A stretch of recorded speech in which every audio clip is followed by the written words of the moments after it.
A few weeks ago from the time of this recording, my English teacher gave our class a reading assignment for a short story from 1915.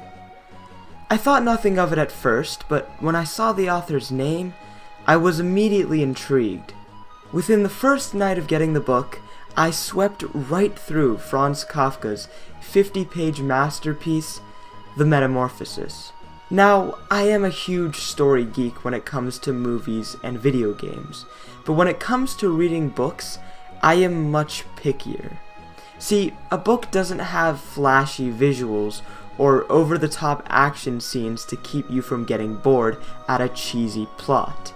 And while a video game might have terrible graphics to complement an equally terrible story, a good gameplay system can usually keep my mind off this lack of effort. But with a book, there is no room for error. If you want someone to stare at black ink on a plain white backdrop for hours, you better be able to blow their mind with your eloquence and storytelling mastery. And this is exactly what Kafka was able to do. With one of the most famous opening lines in literary history, we are guided through the unfortunate life of Gregor Samsa, who one day wakes up completely transformed into an odious vermin.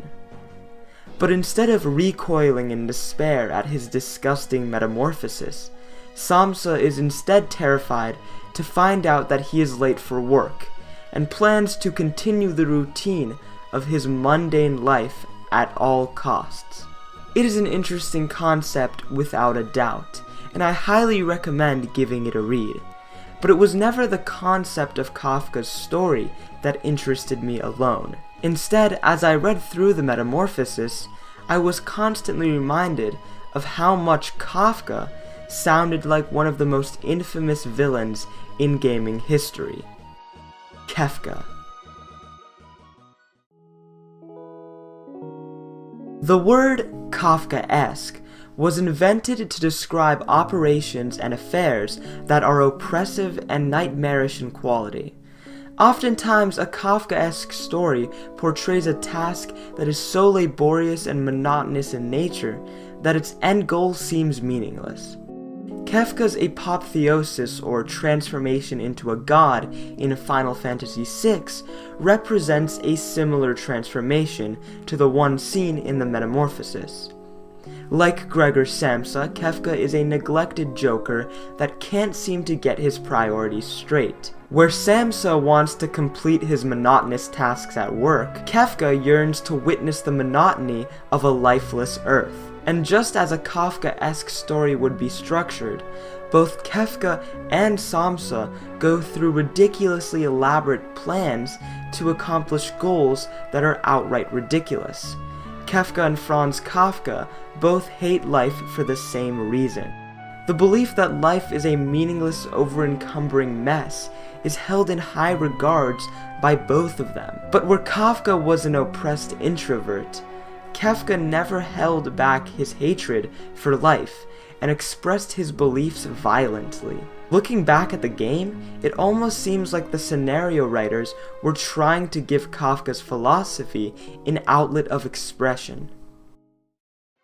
If you still have your doubts about the relationship between Kafka and Kefka, just look at the 25th song in the Final Fantasy VI soundtrack.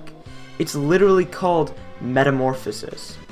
Now, I certainly would like to analyze the psyche of Franz Kafka further, and I would encourage you to read up on him and make your own assessment. But to continue with my analysis, I want to turn to the most popular villain of our time, the Joker. Just like Gregor Samsa, Kefka and the Joker have a lot of similarities. On the surface level, there's no denying their similar designs. With faces covered in makeup and zany fashion choices, Kefka and the Joker look like nothing short of clowns.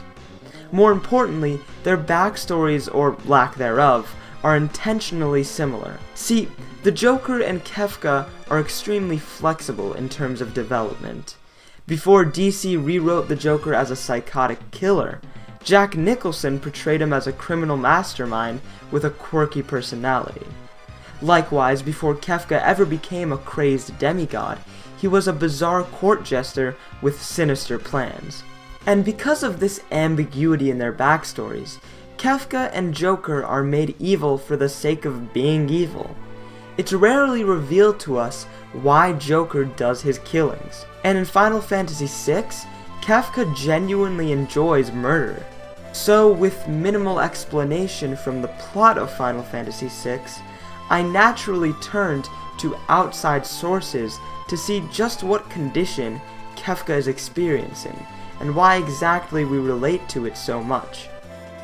It turns out that Kefka is somewhat of a misanthropist, meaning he has a general but extreme hatred for the human species and human behaviors.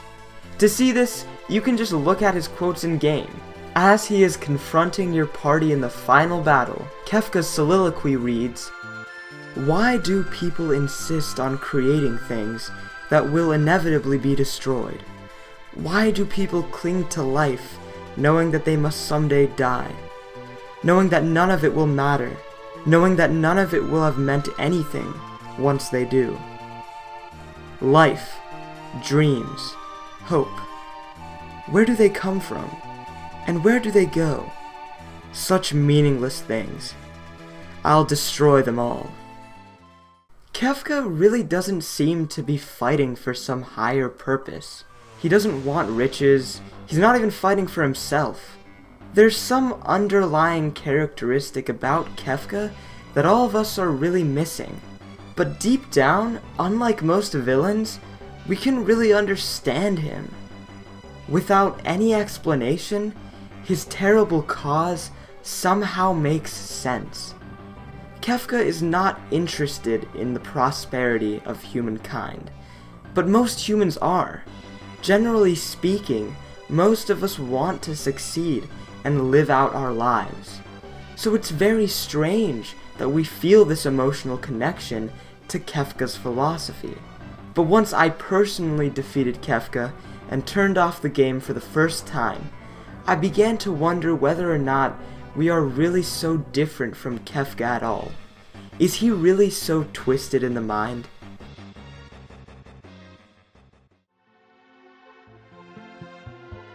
We all want prosperity, but unless the success is for ourselves, we usually lash out in jealousy. Our hatred for life, at times, may not be as extreme as Kefka's, but we oftentimes find ourselves so frustrated with our suffering that life itself becomes an enemy.